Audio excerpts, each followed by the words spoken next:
Delighted to be joined by Liverpool legend Jason McAteer. We are. No, you're shaking your head. I wouldn't say legend. Don't say that. You're not. You're here as a Liverpool legend. That's your capacity. That's what you're getting paid for. You have to live up to it. Ambassador, right? Yeah, not a legend. Because I saw Ian Rush outside, and I thought, "There's a Liverpool legend." I thought McAteer's doing well. You're not supposed to agree He's with doing me. very well. Just like he's doing pretty well here in this company. And Robbie's on his way in. Wow.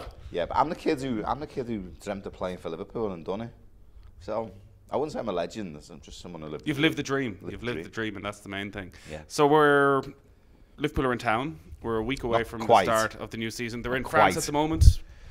I believe so. Yeah. Obviously, they've had the tour of America, which was a great success. Big games. I'm not a fan of playing Premier League teams pre-season. No.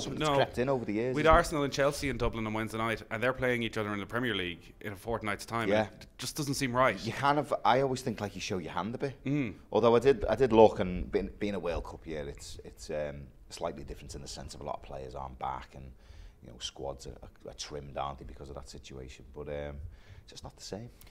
From what you've seen of Liverpool pre-season, are there any signs of great change aside from personnel? Do you expect it's going to be very similar tactics, very similar game plan to what we've seen from Jurgen Klopp over the last couple of seasons? Very much so. I mean, the brand of football that Jurgen's brought and implemented, and the style that the players have managed to become accustomed to now is just, it's up there with Manchester City. People pay a lot of money these days to go and watch the games. You want to be entertained, and I was fortunate enough to play in a team that did entertain, and I loved it as a player. If you're playing football and you're enjoying it, and you've got really expansive players and players who can do things, and Robbie could score out of nothing. You give Macca the ball, Redknapp could every range of pass, and then you had two hard-working wing backs, and me and Stick Bjornby and Rob Jones. You get a happy bunch of players because that's what they want to do. And then Gerard Houllier come in and just shut up shop, really, and everyone got a little bit bored of it. But yeah, I mean, Jurgen's brand is fantastic. It's easy on the eye. It's great football to watch. Score lots of goals. But yeah, I think what the manager is very, very good at is identifying weak spots in the squad, and he's been very successful in plugging them gaps, and he's done it again this summer. I'll point out the obvious thing of that great Liverpool team that you played in that was very entertaining. You didn't win very much. Yeah, I know you can say that, and that's what I'm wondering about this team, that actually Jurgen Klopp is still waiting for that first trophy, and that there seems to be a different pressure this year to probably since your time of it's an expectation this year, it feels, among Liverpool fans that they can not just challenge, but actually go and win a league. I think there's always expectation every year with Liverpool. The size of the club, the demands of the history of the club, what that suggests. There is always an expectation, and it's very, very difficult as players to live up to them expectations of years gone by. It was difficult for us, and it's difficult for the team now. And as you said, you can play the most beautiful football and spend lots of money, but at the end of the day, it's what you bring, to put in the cabinet, isn't it? That's what you've got to do. Because they've had the journey now. They've enjoyed the journey, but that's what you judge at the end of the day. I totally agree with you, and Jurgen will agree as well. If he walks away from the football club in a few seasons' time, he hasn't won anything, he will probably look at himself as a failure. That's how it is. That's life, isn't it? That's what you've got to do. You've got to put trophies in the cabinet. You've got to win things, and But I would say where he picked the club up from to where it is today, it's moved forward tenfold, and progression has been brilliant. And I think you're right. I think there's an honest expectation this year. We did fall short last season in the amount of points and that we gained and where we finished. But the signings, have certainly improved the squad. The big signings, the statements of intent. When you can bring a keeper in for that amount of money, who could probably go anywhere in the world, that's a signal of intent that the club's moving in the right direction, because he wants to come here. He could have gone anywhere else, but he wants to come to Liverpool, and you've got to give the manager and the team credit for that. So a couple of things on that. Firstly, I suppose one of the reasons the expectation feels different is that generally over the last couple of decades, when Liverpool have had a season of promise, they've lost one of their better players, or their rivals around them have gone and spent a couple of £100 million, and you're playing catch up again. This time Liverpool have got in early. They have the most expensive goalkeeper in the world. They still have the most expensive defender in the world, and they've added Keita, Fabinho as well. They've got in early, they've done their business, and they've kept Mo Salah. Yeah, I think the big thing is obviously the Coutinho money. With that amount of money in your pocket with a transfer window, coming, it probably would be feeling that sense of burning a hole in your pocket, wouldn't you? And you want to go out, you want to put the gap. You've got the pressure of losing arguably your best player, you know, your most creative player. You know, there must have been all kinds of thoughts going through the manager's head, you know, and the pressure he gets off the fans. Are we going to spend the money? We're going to bring someone in. Oh, we're weaker now with this. And, you know, but he's in total control. He knows what he wants. He knew his players he wanted. He identified them early on. And you've got to give FSG the pat on the back as well by backing him and saying, listen, the money's there on the side. You know, you spend it as you wish. You know, they could have easily pocketed that. They could have easily done something else. But they didn't. They said, here it is. Here's the money. Go and spend it. They've had faith in the manager's choice in players. And I think he's spent really, really well. If you think, you know, the draws that we had last season cost us. Now we're looking at maybe changing them into wins. He's tweaked the forward line. But defensively, I think where our problem was, I think he's plugged a big gap. And that's no disrespect to the lads that were already there. I just think, you know, I've been there myself. You know, sometimes there's better quality out there than yourself, and you've got to hold your hand up sometimes. The money is obviously important for players when they're deciding what club that they're going to sign for. But there was an awful lot of talk around. Do you mean as in wages? In wages. But there was a lot of talk this time last year about Virgil van Dijk, and Manchester City were very interested. And the rumours and the paper speculation certainly they were offering him more money, but that he'd spoken to Jurgen Klopp and that he'd bought into what Klopp was about. It seems something similar with Alisson. The magnetism of Jurgen Klopp and his status around world football, how important do you think that is? It's massive. It hasn't changed over the years. You know, he's a personality. He's got a lot of charisma. You know, he will tell you he's not the greatest manager in the world, but his team around him that he's got make the team, you know, arguably one of the best teams out there, management teams out there. You know, from my experience talking to certain managers, I would say I did speak to a couple when I was moving football clubs, and I wasn't enticed to go to the club that they're offering me. You know, what they were doing, I didn't quite buy into. But I remember, you know, to leave Liverpool was a massive pull for me. It was a massive wrench. I'd spoken to Gerard Houllier, who had asked me to stay, but couldn't guarantee me first team football. I had an international career to protect.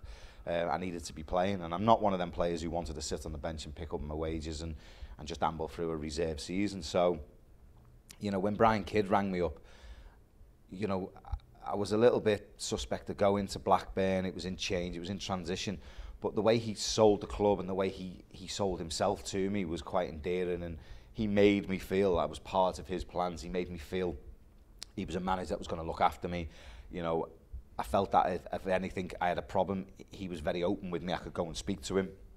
And it turned out like that. Unfortunately, the transitional period didn't quite work for him, and he lost his job and left me there with Graham Souness, which became a lot more difficult. And it was the complete opposite of what I had in Brian Kidd. And, you know, my kind of love affair for playing for Blackburn sort of died off with the way the manager treated me, and I ended up leaving, going to Sunderland, but then signing for a manager in Peter Reid that again picked up where Brian Kidd left off. So it's massively important, you know, when a manager wants a player, how he portrays himself and how he sells the club, and you've got to give Jurgen credit for that. But also, I think it's not just him selling himself. You know, he's got to back it up with stats. And Liverpool, you know, the brand of football that they played, and reaching the Champions League final, and being legitimate challenges to the title, you know, will bring players in. Alisson, I think, joined training this week. He's going to make his debut at the Aviva Stadium. Mo Salah's been back for quite a while, so Sadio Mane. I assume Jordan Henderson is probably going to be available for the start of the new season. For those players coming back from a World Cup, and you've been to World Cups and gone back, how difficult is it to refocus the mind? How difficult is it to try and get fresh? Does it take time? Do you think it's going to have an effect on some of those players' performances? I mean, I've done it twice, you know, coming back from World Cup seasons and going straight into the Premier League. It is about the balance and of your fitness and mental tiredness as well as physical, and usually around the Christmas period, because, as you know, the Premier League, you know, it picks up over Christmas. I think it's the only league in Europe that don't have a break, isn't it? So, you know, managers, other European leagues, you know, get that luxury of resting the players and taking them out the team and for cup games and stuff. But the Premier League actually gets more intense, so it's a fine balancing act, and you need a squad that's going to be able to cope with that, because obviously the Champions League starts then just after that Christmas period, and it's all about burnout. You know, it's all about managing your players mentally and physically who've been to a World Cup. You know, unfortunately for Jurgen, he's had players which I suppose is a compliment and is a good thing. He's had players that have gone quite far in the World Cup. So, you know, he hasn't had the players who got knocked out in the group stage apart from Mo, who have come back and, you know, have had that long rest or longer rest than the likes of Jordan Henderson, Dejan Lovren. Who else is in there that reached the latter stages? Firmino. So it's just a balancing act. You know, they'll be raring to go. The first 6 games, you know, was relatively, I wouldn't say easy, but it's on paper the games that Liverpool should win, and hopefully they'll be sitting there or thereabouts. Manchester City, their run first 6 games is quite easy as well.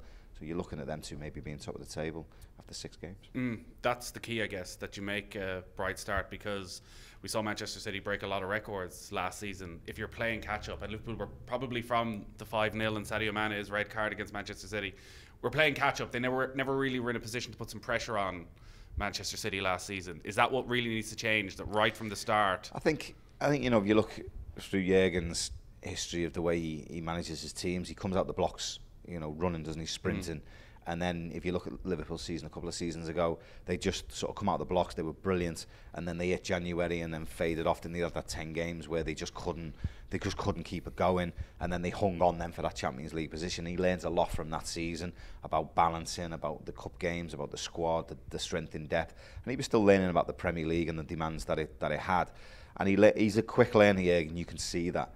And you know, last season, more draws that were sort of hairful, and I think he knows he needs to turn them draws into wins, and he's addressed that, bringing a couple of, you know, Shaqiri's come in, he's, like you say, he's kept Mo Salah, but defensively as well, he's strengthened, so you'd expect teams not to score a lot of goals against them. While you don't like Premier League teams playing each other in pre-season, Liverpool fans enjoy it when they play Manchester United and beat win. them, and Shaqiri scores an overhead kick. Wow. He's an interesting player, an interesting signing. Wasn't a huge fee. 12 million is nothing in this market. Really. And it's funny, because of his physique, people probably have a certain impression of him. You look at him at the World Cup at times, and he seemed lightning quick, far quicker than you would expect. What do you see his role potentially being? He's very explosive the way he plays. I wouldn't, you know, the front three to take them out the team or to drop them or to, you know, to switch them around, I think would be detrimental, really. I think they've got a great harmony, great balance there. They know how to play, and it would be an injustice, really, after the season they've had, not to let them 3 go again, which obviously will be his ideal front 3. But I think he's there for, you know, strength and depth in the squad. He's got great quality from set plays. You know, he's a great impact player. You'd suggest he would come on if Liverpool needs something. But his attitude in pre-season, I believe, has been unbelievable, because, like you said, you get this idea in your head that maybe he's slightly on the lazier side and that, but I believe in pre-season he's been unbelievable, trying to show the manager that he's not that kind of player. At 12 million, he was a no-brainer. He had a decent World Cup. I like him, and I just think it was another good bit of business. Is this the year?